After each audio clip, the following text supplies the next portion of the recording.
मैं डॉक्टर राजेश कुमार गुप्ता, यूडेंट India hospital Jaipur से। कई बार कमेंट्स बॉक्स में बहुत सारे कमेंट्स आते हैं कि सर आप एक बार इम्प्लांट सर्जरी का पूरा वीडियो दिखाइए ताकि हमारे मन में कॉन्फिडेंस आए और हमारा डर थोड़ा कम हो। इसी चीज़ को ध्यान में रखते हुए पहली बार मैं इम्प्लांट सर्जरी का एक वीडियो आपको दिखाने जा रहा हूं, जिसमें हम पूरी सर्जरी दिखाएंगे। आपका सेम डे दांत भी निकाल दिया जाता है और उसी दांत निकालते टाइम में आपका इम्प्लांट भी डल जाता है और कुछ ही घंटों बाद आपको उसकी जगह पर एक नया आर्टिफिशियल टीथ लगा दिया जाता है, वो भी बिल्कुल फिक्स वाला। ये आसानी से आपको बिलीव नहीं होता होगा कि ऐसा कैसे हो सकता है कि सेम डे दांत भी निकाल रहे हो, उसी वक्त इम्प्लांट भी डाल रहे हो और कुछ ही देर बाद आप उसके उसी जगह पर फिक्स दांत भी लगा रहे हो, तो कैसे तो हीलिंग होती होगी, ब्लीडिंग कैसे रुकती होगी। जी हाँ, बिल्कुल। अगर आप सॉकेट ज़्यादा छेड़छाड़ नहीं की जाती है, तरीके से अगर दांत निकाला जाता है और बिल्कुल प्रॉपर वे में अगर इम्प्लांट डाला जाता है तो ये सब संभव है। आप इस वीडियो को जरूर देखिएगा।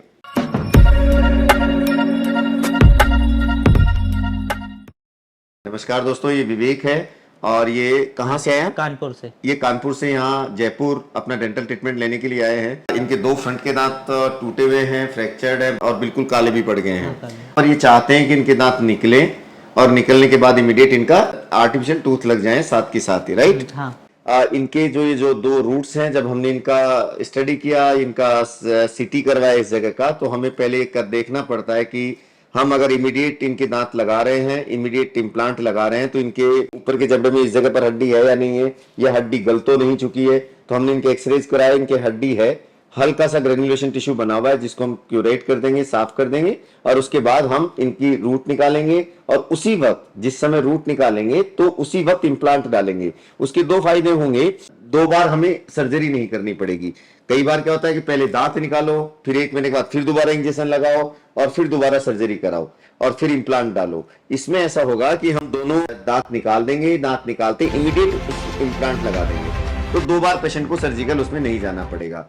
फिर इम्प्लांट लगाने के बाद तुरंत बाद ही हम करीबन आधे घंटे के बाद इनको थोड़ा रिलैक्स करा के हम मेजरमेंट ले लेंगे और मेजरमेंट लेने के बाद हम उसको लैब में भेज देंगे और करीबन 2-3 घंटे बाद वो टेम्परेरी दांत बन के आ जाएगा। लेकिन वो जो टेम्परेरी दांत जो बन के आता है वो भी बिल्कुल दांतों से मैच करता हुआ होता है और वो बिल्कुल फिक्स भी होता है।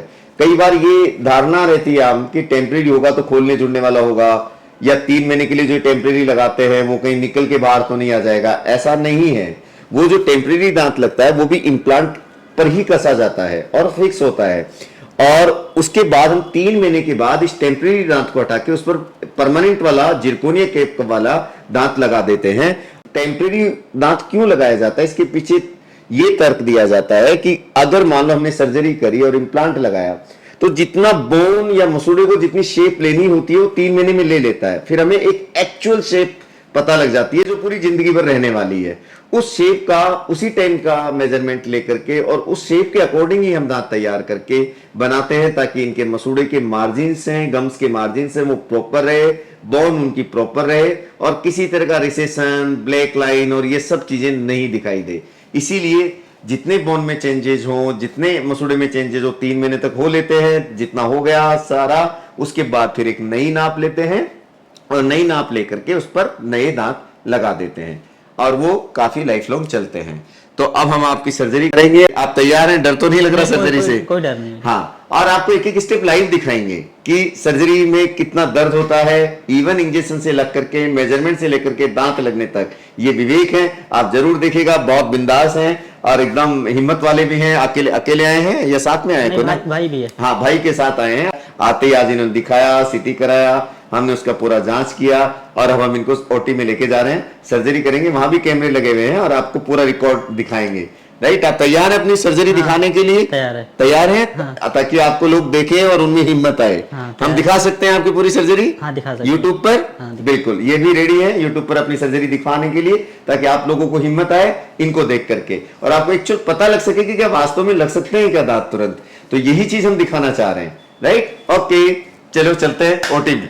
चलिए दोस्तों, ये हमारे इंस्ट्रूमेंट्स हैं जो इम्प्लांट सर्जरी में काम आने वाले हैं और एक स्टेराइल एनवायरनमेंट में पेशेंट की हेल्थ को पूरा एनालाइज किया जाता है। उसका शुगर लेवल उसी वक्त देखा जाता है और उसका बीपी स्टेटस क्या है ये भी हम चेक करते हैं और इस तरह पेशेंट अगर एक बार सब तरीके से ओके रहता है तो फिर हम सर्जरी स्टार्ट करते हैं। अब हमें उसको एनेस्थीसिया देना होता है चूंकि एनेस्थीसिया की निडिल का प्रिक करने से थोड़ा दर्द को और कम किया जा सके, इसलिए पहले हम सरफेस एनेस्थीसिया देते हैं। सरफेस एनेस्थीसिया को हम स्प्रे करते हैं ताकि उसके बाद निडिल के प्रिक का भी उसको थोड़ा भी दर्द महसूस ना हो। आप देख सकते हैं पेशेंट की बिल्कुल आंखें भी ब्लिंक नहीं कर रही है जब मैं इंजेक्ट कर रहा हूँ। ये देखिए, दर्द हुआ आपको? नहीं हो। मुंह खोलो। एनेस्थीसिया का पूरा इफेक्ट 5 से 10 मिनट में आ जाता है। उसके बाद हम कोई भी प्रोसीजर करते हैं तो पेशेंट को बिल्कुल भी दर्द फील नहीं होता है। अगर इमीडिएट इम्प्लांट डालना होता है, सर्जन को ये विशेष ध्यान रखना पड़ता है कि अगर उसकी जो भी रूट्स आप निकाल रहे हो या एक्सट्रैक्शन कर रहे हो तो आसपास इंजरी बिल्कुल भी नहीं होनी चाहिए। गम्स के जितने भी मार्जिन्स हैं वो बिल्कुल इंटेक्ट रहने चाहिए, यानी वेरी स्किलफुल एक्सट्रैक्शन होना चाहिए। तो अगर आपका दांत निकालते वक्त कोई भी टिश्यू टियर होता है या इंजरी ज़्यादा होती है तो गम श्रिंकेज के चांसेस बहुत बढ़ जाते हैं, जिससे आपका एस्थेटिक वैल्यू इससे इफेक्ट करती है, आपकी एस्थेटिक वैल्यू कम हो जाती है। ये गम्स के मार्जिन है, इस हम कोशिश करेंगे कि बक्कल प्लेट इंटैक्ट रहे। अगर आप इमीडिएट डालना चाहते हो तो इसके फ़ायदे होते हैं कि ये प्लेट अगर इंटैक्ट रहेगी, गम्स गम्स के जो मार्जिन्स हैं, अगर ये एट्रोमेटिक एक्सट्रैक्शन होगा तो श्रिंक कम होंगे, राइट। श्रिंक कम होंगे तो एस्थेटिक वैल्यू हमारी और बढ़ के आएगी, ताकि गम्स ऊपर नहीं श्रिंक होंगे तो हमें एक नेचुरल लुक आएगा जब हम आर्टिफिशियल टूथ लगाएंगे। तो सबसे पहले तो कोशिश ही करेंगे कि हम इनको एट्रोमेटिकली निकालें। बकल साइड मुंह खोलिए।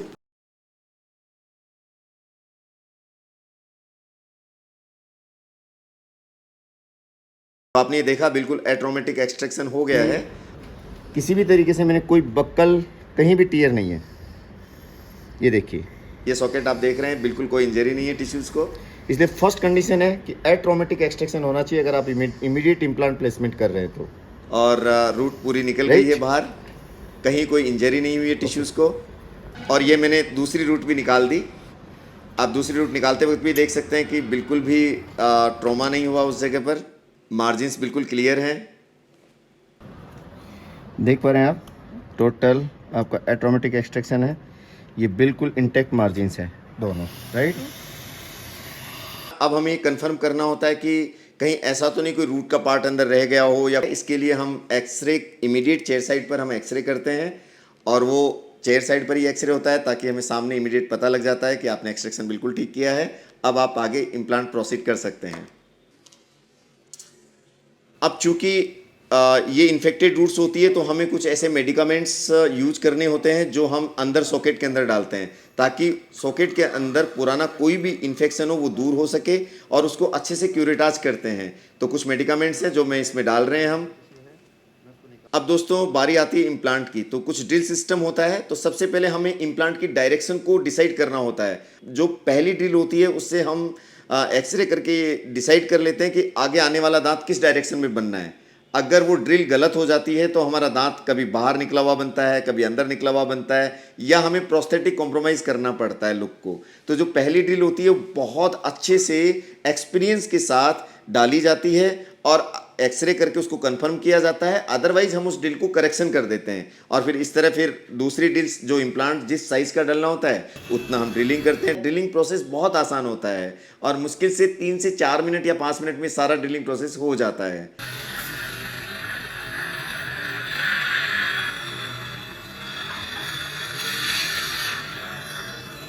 और फिर उसके बाद जिस साइज़ का हमने ड्रिल किया लास्ट साइज़ का, उस साइज़ का हम इम्प्लांट सेलेक्ट करते हैं अच्छी क्वालिटी का, और उस इम्प्लांट को शुरू में मशीन के थ्रू और बाद में उसको टाइट करते वक्त रेंच का सहारा लेते हैं।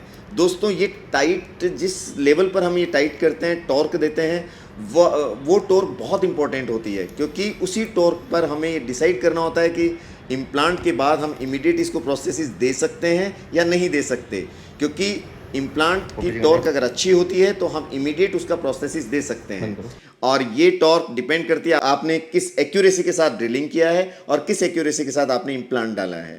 ठीक उसी तरह से फिर सेकंड सॉकेट में हम ड्रिल करते हैं, वही पैरामीटर्स हम ध्यान में रखते हैं और ठीक उसी तरीके से इम्प्लांट डालते हैं, और वही टॉर्क, अच्छी वाली टॉर्क हम उसमें यूज करते हैं। अगर अच्छी टॉर्क आती है तो हम इमीडिएट प्रोस्थेसिस लगा सकते हैं या इमीडिएट दांत लगा सकते हैं। आप देख रहे हैं कितनी अच्छी टॉर्क है, ये टॉर्क वैल्यू है जो लगभग 45 से ऊपर है। अब दोस्तों जैसे ही इम्प्लांट डालते हैं तो वही चेयर साइड पर हम एक्सरे करके देखते हैं कि इम्प्लांट का इंसर्शन प्रॉपर तरीके से हुआ है, इम्प्लांट का लेवल प्रॉपर है, कहीं ऐसा तो नहीं कि इम्प्लांट के कुछ थ्रेड्स मसूड़ों के बाहर आ रहे हों, बाद में जाकर के इनके थ्रेड्स मसूड़ों के बाहर दिखाई देते हैं। तो इसीलिए फ्यूचर का देखते हुए पहले से ही कि बाद में कुछ इस तरह की कोई गड़बड़ ना हो, इसलिए इम्प्लांट के थ्रेड्स को एक प्रॉपर लेवल पर डाला जाता है और इमीडिएट हम एक्सरे करते हैं। अगर हमें ऐसा लगता है कि ये लेवल थोड़ा कम है या ज़्यादा है तो हम इसको उसी चेयर साइड पर करेक्ट कर लेते हैं ताकि फ्यूचर में कोई प्रॉब्लम ना आए। फिर दोस्तों उसके बाद हम इस पर एक हीलिंग कैप होता है वो लगा देते हैं। चूँकि पेशेंट का ये सारा प्रोसीजर 15 से 20 मिनट लग जाता है। फिर उसके बाद पेशेंट को थोड़ा सा ब्रेक दे देते हैं ताकि वो थोड़ा रिलैक्स कर ले और कुछ देर बाद फिर हम उसके मेजरमेंट की तैयारी कर लेते हैं, क्योंकि मेजरमेंट का इन्वायरमेंट और सर्जिकल इन्वायरमेंट दोनों अलग अलग होते हैं। तो हमें मेजरमेंट के लिए वो सर्जिकल इन्वायरमेंट से थोड़ा बाहर निकालना होता है पेशेंट को, या थोड़ा मूड एलिवेट करने के लिए हम उस इन्वायरमेंट से थोड़ा पेशेंट को बाहर लाते हैं और इंप्रेशन के लिए दूसरा हेल्दी इन्वायरमेंट में हम उसका इंप्रेशन लेते हैं। लेकिन दोस्तों चूंकि हमने ये सर्जरी रात को की थी, इसलिए हमने पेशेंट को घर भेज दिया था कि अब आप घर चले जाइए, नेक्स्ट डे मॉर्निंग में हम आपका इंप्रेशन ले लेंगे। और चूंकि रात को लैब में काम होने वाला नहीं था, नाइट में हमने इसकी सर्जरी की थी, तो हमने नेक्स्ट डे भेज दिया था। अब ये नेक्स्ट डे मतलब रात को हमने 9-10 बजे करीबन सर्जरी की थी और सुबह 10 बजे हमने इनको बुलाया था। अब आप ये देख सकते हैं कि 10 बजे हमने इनकी हीलिंग कैप हटाई, तो कितनी अच्छी हीलिंग है। केवल 8-10 घंटे में इनकी काफ़ी अच्छी हीलिंग हो चुकी है, क्योंकि सर्जरी के टाइम कोई ट्रॉमा नहीं हुआ था, इसलिए हीलिंग में कोई दिक्कत नहीं है। पैलेट साइड में आप देख रहे हैं थोड़ा सा हल्का सा स्लफ टिश्यू आ रहा है, लेकिन ये जल्दी हील हो जाएगा। और दोस्तों इसमें टाँके की भी जरूरत नहीं होती, स्यूचरिंग करने की नीड नहीं होती है। तो आप देख रहे हैं इनकी हीलिंग चारों तरफ। फेशियल टिश्यू जो लेबियल साइड या लिप्स की साइड का जो टिश्यू है वो बिल्कुल इंटैक्ट है, प्रॉपर मार्जिन्स हैं, कहीं कोई इडीमा नहीं है, कहीं कोई स्वेलिंग नहीं है, बिल्कुल पेनलेस है। ये नेक्स्ट डे का पिक्चर है इसका। अब हम लोग हीलिंग कैप हटा लेते हैं और उसके बाद इंप्रेशन की कुछ टेक्निक्स होती हैं। दोस्तों ओपन ट्रे टेक्निक बहुत इंपॉर्टेंट टेक्निक है। इसी टेक्निक से हम इंप्रेशन लेते हैं ताकि एक्यूरेसी बिल्कुल रहे, टिश्यूज का जो इंप्रेशन है वो बिल्कुल प्रॉपर तरीके से आए। इसलिए हम ये ओपन ट्रे की जो कॉपिंग्स हैं इनको हम फिक्स करते हैं। फिक्स करने के बाद हम इनका एक्सरे लेते हैं कि प्रॉपर फिट है। उसके बाद हम इसका इंप्रेशन लेते हैं। इंप्रेशन के लिए मटेरियल्स भी बहुत हायर क्वालिटी के मटेरियल्स यूज होते हैं। हम हायर क्वालिटी के सिलिकॉन मटेरियल्स यूज करते हैं जिनकी एक्यूरेसी रेट बहुत ज़्यादा होती है। और दोस्तों इन मटेरियल्स का फ्री फ्लो नहीं होता है, इसलिए गैगिंग रिफ्लेक्स भी पेशेंट में नहीं आता है। और दोस्तों अब उसके बाद हम इंप्रेशन लेने के बाद हम कलर शेड मैच करते हैं ताकि प्रॉपर उसी कलर का मैच करते हुए दांत बने। दोस्तों कुछ ही घंटों के बाद लैब से ये मॉडल आ गया, आप देख रहे हैं ये टेम्परेरी टूथ बन के तैयार है हमारे पास। और इसमें मुश्किल से 2 या 2.5 घंटे लगते हैं लैब में इसको बनाने में। और अब हम 2 घंटे के बाद हम इसका दांत लगाने वाले हैं, यानी कि नेक्स्ट डे। रात को सर्जरी की थी और अभी करीबन 12 बज रहे होंगे दिन के। रात को 10 बजे हमने सर्जरी की थी, फिर ये सो गए और अब सुबह इनका इंप्रेशन लेके हमने भेज दिया था। 2 घंटे के बाद वापस इसके दांत आ गए हैं और अब हम लगाने जा रहे हैं। तो दोस्तों अब हम पहले हम पहले हीलिंग कैप हटा लेते हैं। हीलिंग कैप हटाने के बाद इश्यूज हैं उनको बिल्कुल क्लियर करते हैं।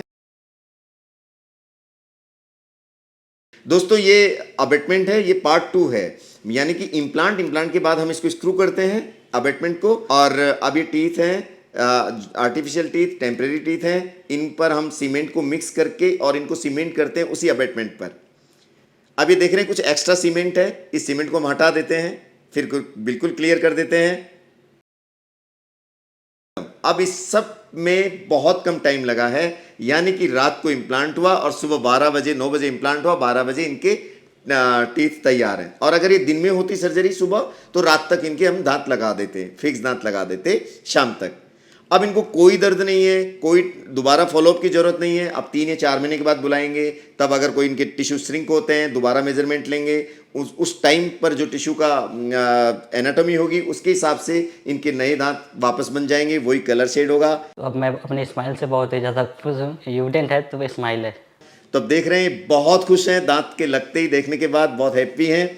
और इस तरीके से दोस्तों बिल्कुल ना घबराएं आप। अगर आपके दिमाग में डर है कि कहीं इम्प्लांट लगाने में दर्द होता है, तो आपने देखा बिल्कुल दर्द नहीं होता। बहुत कम टाइम की सर्जरी है और इमीडिएट इम्प्लांट भी लगा सकते हैं और इमीडिएट दांत भी लगा सकते हैं। अब इतना वेट करने की ज़रूरत नहीं होती कि आपने दांत निकलाया फिर आप 3 महीने तक उसके घाव भरने का इंतजार कर रहे हैं, फिर उसके बाद इम्प्लांट लगा रहे हैं, फिर इम्प्लांट के 3 महीने के बाद उस पर दांत लग रहा है। अब इन सब चीज़ों की ज़रूरत नहीं होती, क्योंकि इम्प्लांट बहुत एडवांस क्वालिटी के इम्प्लांट आने लग गए हैं जिनको हम इमीडिएट लगा सकते हैं, प्लेस कर सकते हैं और उन पर इमीडिएट दांत लगा सकते हैं। Thank you very much. फिर मिलेंगे किसी नए केस के साथ। ध्यान रखिए अपना, खुश रहिए। Thank you so much. Udent India Hospital, near Vivek Vihar Metro Station, New Sanganer Road, Jaipur. For more information, visit www.udent.in.